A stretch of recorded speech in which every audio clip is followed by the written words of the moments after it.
While many in power recklessly escalate tensions with Russia, there is very little discussion of the geopolitical significance of this aggression and the dangerous consequences people could suffer as a result. The establishment's anti-Russian sentiment goes beyond allegations of election hacking, with leading U.S. intelligence officials labeling Russia as the #1 existential threat to the United States. One of the foremost experts on U.S.-Russia relations is sounding the alarm that the potential for nuclear confrontation is greater than ever before, fueled with virtually no debate by the mass media. Dr. Stephen Cohen is one of the leading scholars on Russia. He's Professor Emeritus of Russian Studies at Princeton and New York University, and is the author of many books on the subject, including Soviet Fates and Lost Alternatives, From Stalinism to the New Cold War, and the forthcoming book, Why Cold War Again? How America Lost Post-Soviet Russia. The Department of Defense has just declared Russia as the #1 existential threat facing this country. Professor, it seems so interesting that we just came from a war on terror to now a war on Russia, despite the rise of ISIS. Right. Well, they didn't just do this. I mean, this business that Russia is the #1 existential threat has been unfolding this drama, this false drama, at the expense of our national security, maybe for a decade, but it certainly intensified under the Obama administration, because you had the American commander of NATO, the Joint Chiefs of Staff here all saying #1 existential threat.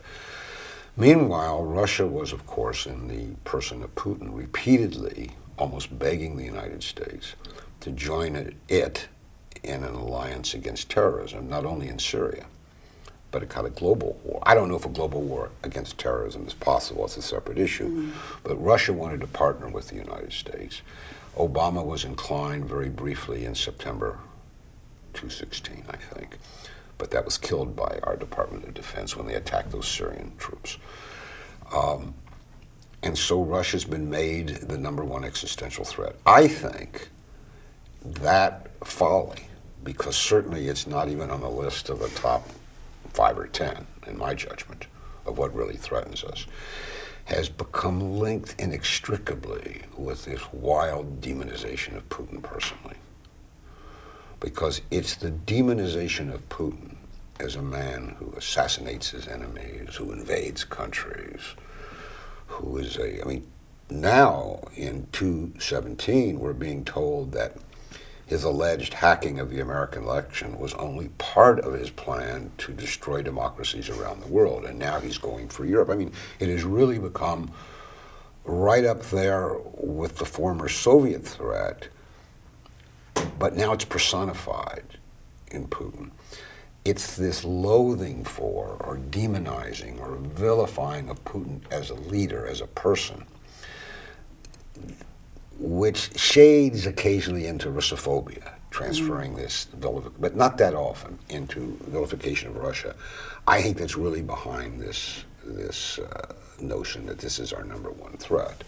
And by the way, it's not only to the United States, as I said. They're now talking about the 2017 elections in Europe, and Putin will probably hack those too.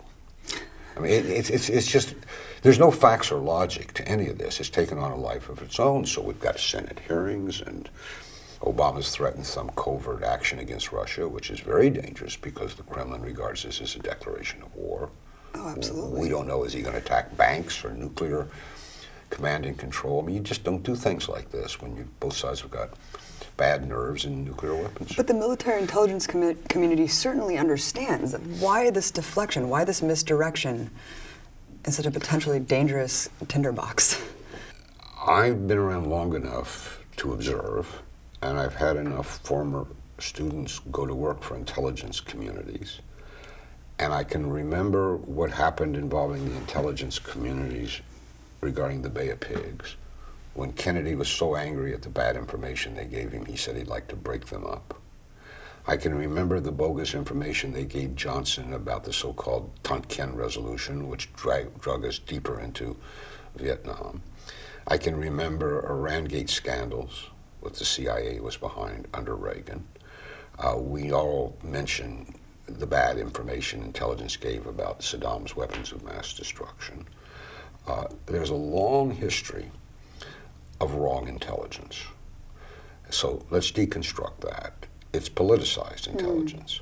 So there is no, so far as I know, the intelligence community. There's not even the CIA. There are groups, different political impulses, different vested interests in these organizations, and often they've been at war among themselves within, say, the CIA. We know this. I mean, it's a fact. I think we're seeing that now with the hacking allegations. And in all likelihood, later we will discover this was a war within the CIA itself. I mean, the FBI tried not to get involved. It said, we don't know, but it got dragged into it. So, now your question. What do they really know? I know, as close as I can say for a fact, and since we don't seem to do facts in America anymore when it comes to Russia, we should be careful, that there are very different views about Washington's policy toward Russia inside the intelligence community. I don't want to be hyperbolic, but to me, this may be the single most dangerous moment in American-Russian relations. The Cuban Missile Crisis is always said to have been the turning point in our awareness of how dangerous the Cold War was. And that after we avoided nuclear Armageddon over Khrushchev having put missiles, or at least the silos in Cuba, and then back down in light of Kennedy's leadership, that both sides became wise. And the Cold War continued, but there was a code of conduct.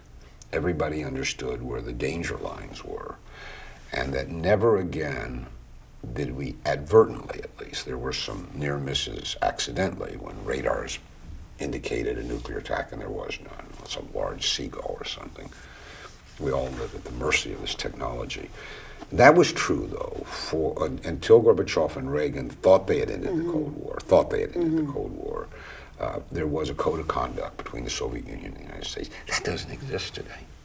So there's barely any communication on a diplomatic level. It's even worse than that, that after the Cuban Missile Crisis, '62, the two sides began to develop interactive cooperation, student exchanges, scientific exchanges, hotlines, constant talks about nuclear weapons, nuclear reductions, trade agreements, cultural, we sent, and all this.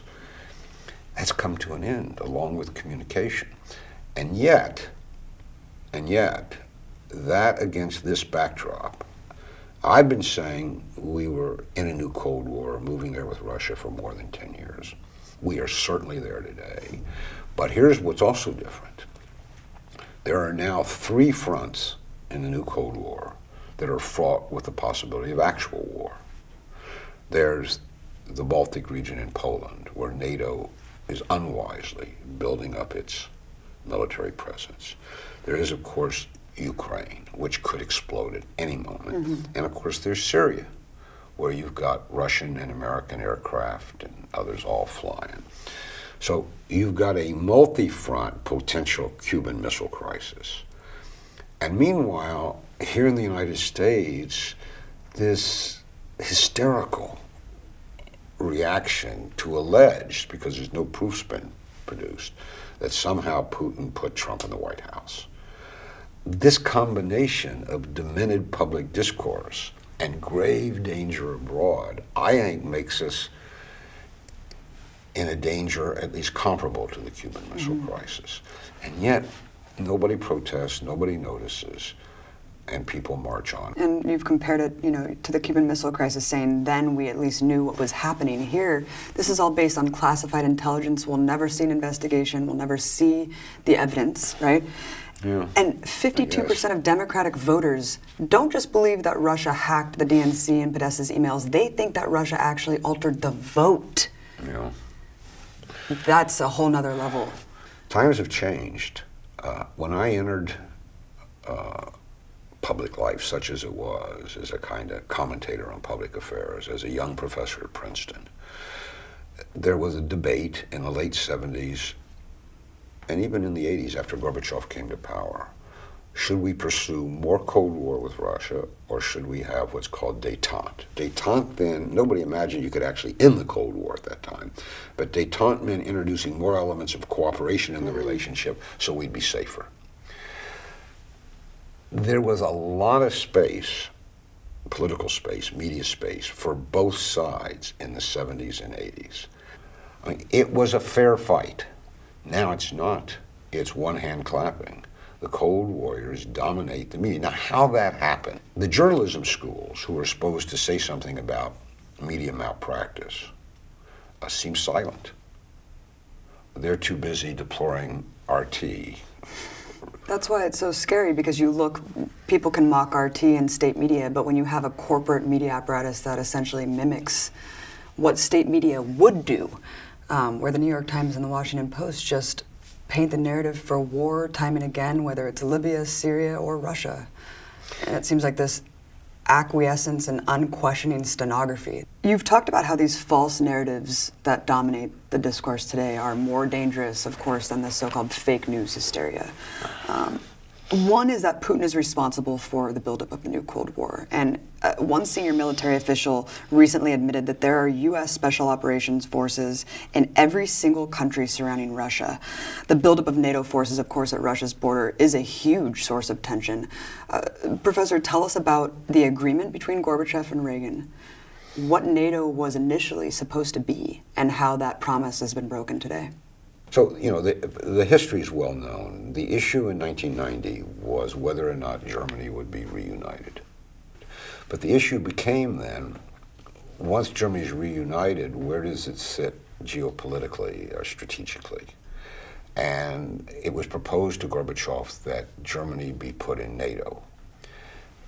England and France, which feared Germany, thought this wasn't a bad idea because they could keep control of Germany's any military aspirations that would arise there. But for Gorbachev, it was really a hard sell at home. After all, 27.5, best we know, Soviet citizens had died in the war against. Mm-hmm.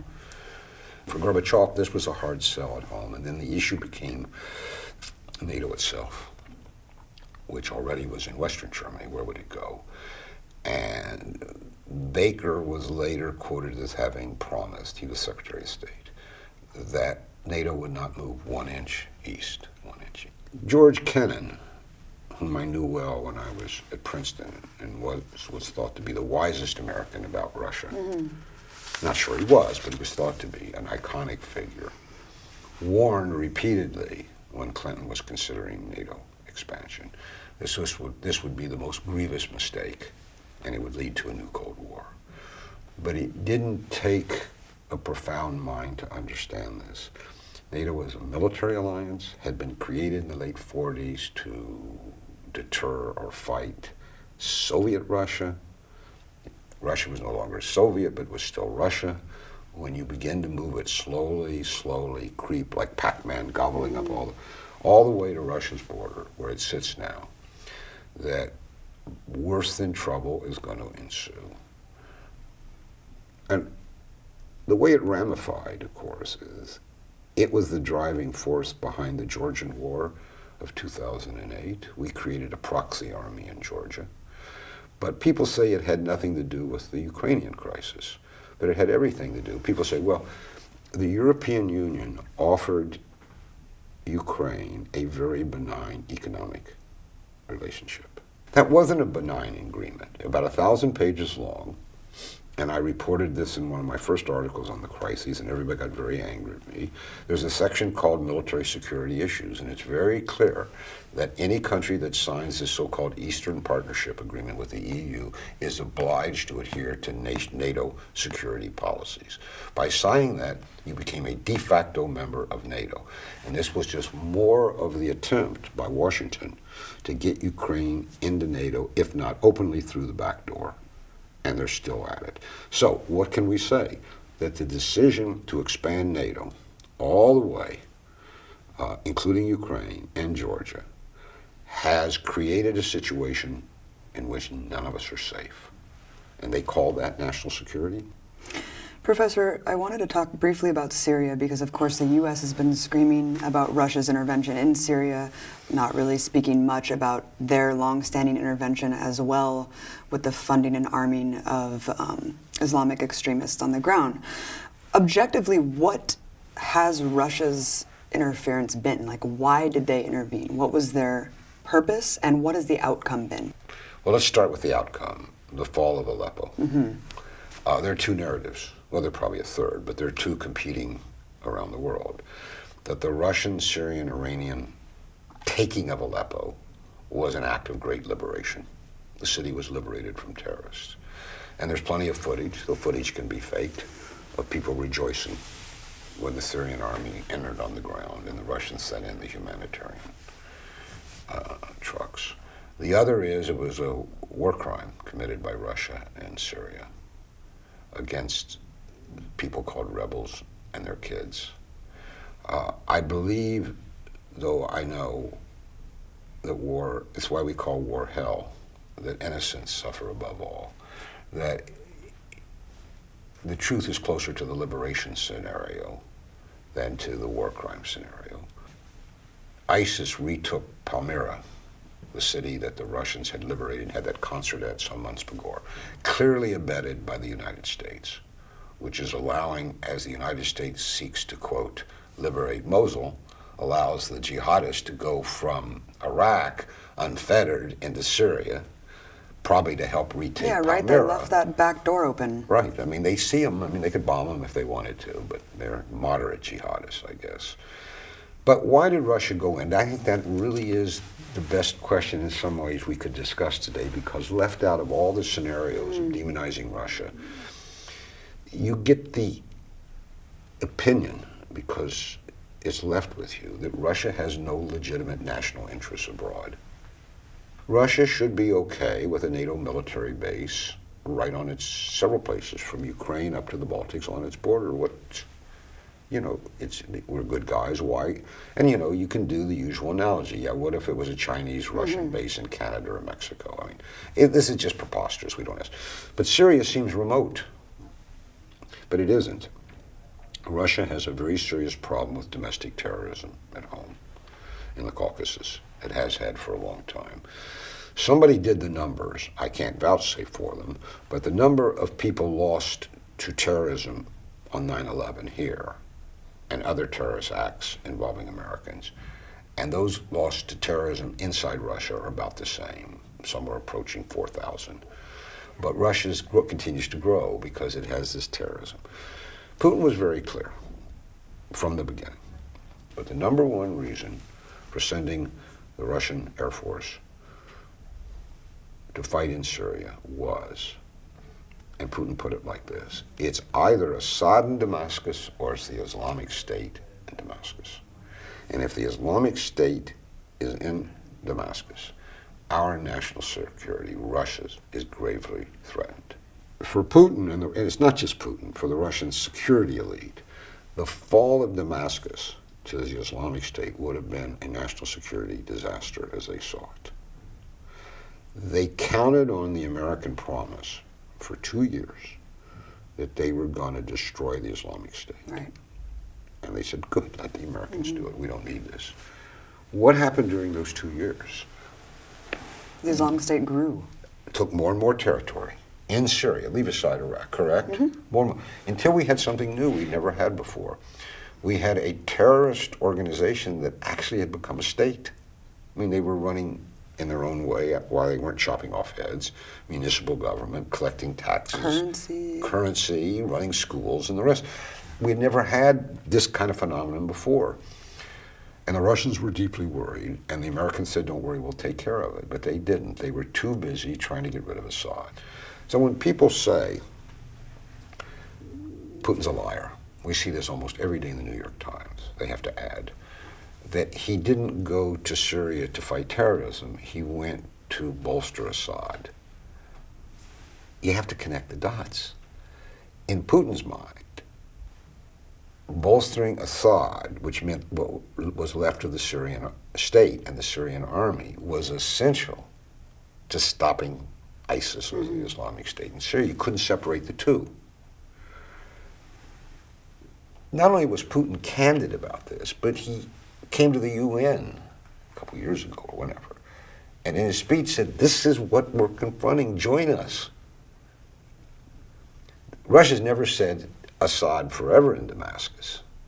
That's the so-called political process. But the Obama White House, which sent our Secretary of State Kerry forth to negotiate with Lavrov, and seems to have constantly or repeatedly, or at least once, reached an agreement for this alliance, was sabotaged in Washington. It was more important for the forces in Washington to be rid of Assad or to prevent Putin from any kind of, quote, victory than it was to fight this terrorism in Syria. But you could go on. I mean, is there any major issue that we say we care about? Climate change, energy reserves, trafficking in women, trafficking in drugs, anything where Russia is not either complicit enough to help out or central enough to help out. There is nothing can be solved of this magnitude without Russia. So the gravest danger today is not ending this American-fostered new Cold War and turning Russia even more into an opponent of our mutual interests. That's the gravest danger. The other grave danger, of course, is that no sensible person should trust the so-called nuclear safeguards.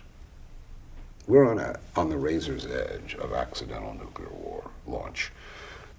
Weapons on both sides are still on high alert. High alert means that the leader of the other country has somewhere between 13 and 25 minutes, 13 minutes and 25 minutes, to know whether that's a large seagull coming in or a nuclear weapon, and to retaliate, because the whole system is based on you won't attack me because I will. Right. Russia could be an immense threat to us by continuing to treat it the way we are. But you could turn this around in important ways very, very quickly. And of course, the mainstream will resist, it will fight. But politics is about fighting, so the handful of us, or maybe there are more, who think we have to do this for our own security, will have to fight.